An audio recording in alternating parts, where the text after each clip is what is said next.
Thank you very much, Riv. That's right. We have the opportunity to speak with Weldon, who is our sports psychologist, or sports psychology trainer, rather. The distinction you just made known to me is important. So that'll be my first question. What is the distinction and why is it so important? There's kind of two tracks into sports psychology training in sport or in esport, and one of them is through being a psychologist, and you kind of train in mental health. You get interested in sport and you go that way. And the other one is through coaching or being in sport. And those people don't often want to go back, like myself, to do a full training in how to deal with mental health issues.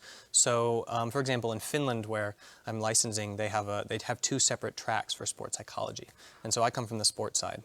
All right, so then let's explain to people who sports fans around the world probably don't have a very good understanding or are pretty unaware of what exactly sports psychology entails and what your goal is when you come into a team. So can you give me the Cliff Notes book cover version of what it is you do?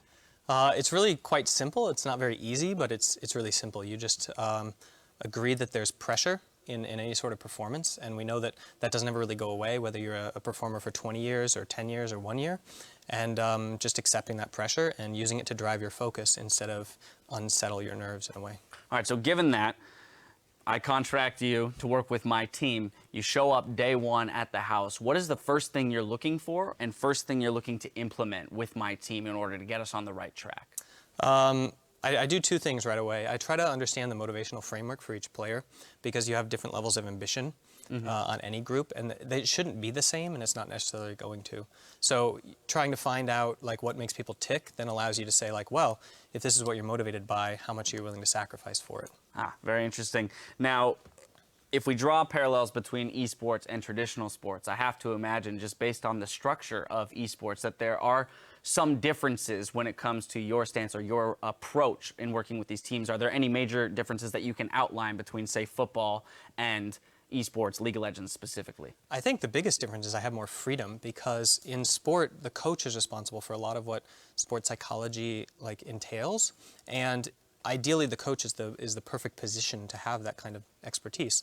But there's not a lot of 10-year experience, really well-established professional coaches in esport yet, and so I get to do a lot of the basic stuff that you would see on a sports squad, and eventually get to the more advanced stuff, which is just one-on-one focus training.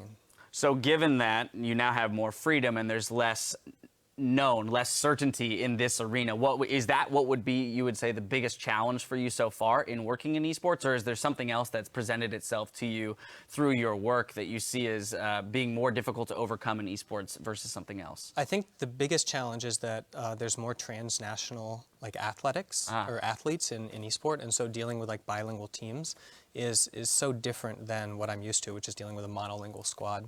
And so that actually is happening more and more in traditional sport as well. You touched on something that I was about to get into, which is that you've already worked with multiple teams and they all have very different makeups, because it is still so much a wishy-washy thing in terms of team structure. So having worked with teams that are at the top of the standings, in the middle, in the bottom, you're working with challenger teams as well.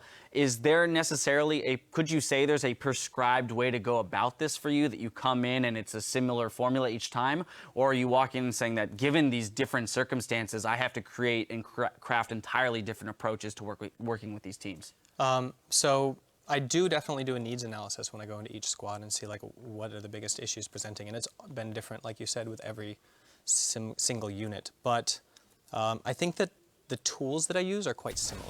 Okay. It's just where along the track are the athletes, and how combined is the group, or how disparate are they and falling apart, and then we use the same tools, and I just apply them at a different point. Now let's get into the nitty-gritty of it.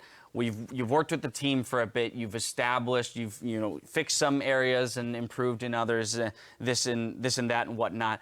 We're coming up to game day. What are the tools that you've provided to the players that allow them to overcome certain obstacles on their own without having you by their side, since ultimately they have to step onto the stage and perform without you there? Right. So, for example, in a boot camp, like what I've been doing these last few weeks, all week we train trying to get the pressure that you feel on stage into the scrim environment, and then using that pressure to kind of amp up your focus.